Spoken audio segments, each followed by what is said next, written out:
জোরে বলেন, লা ইলাহা ইল্লাল্লাহু মুহাম্মাদুর রাসূলুল্লাহ সাল্লাল্লাহু আলাইহি ওয়াসাল্লাম।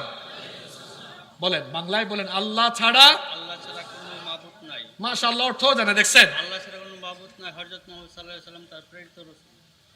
হযরত মুহাম্মদ সাল্লাল্লাহু আলাইহি ওয়াসাল্লাম তার প্রেরিত রাসূল। মাশাআল্লাহ। এবার বলেন, আশহাদু আল্লা ইলাহা ইল্লাল্লাহু ওয়া আশহাদু আন্না মুহাম্মাদার রাসূলুল্লাহ সাল্লাল্লাহু আলাইহি ওয়াসাল্লাম। অর্থ পারেন? বলেন, আমি সাক্ষ্য দিচ্ছি আল্লাহ ছাড়া কোনো ইলাহ নাই, কোনো মাবুদ নাই, আর আরো সাক্ষ্য দিচ্ছি মুহাম্মদ সাল্লাল্লাহু আলাইহি ওয়াসাল্লাম তার প্রেরিত বান্দা ও তার প্রেরিত রাসূল। মাশাআল্লাহ। এখন থেকে তিনি আমাদের ভাই, তিনি এখন থেকে মুসলমান হয়ে গেলেন। আমি আপনাদের সবার তরফ থেকে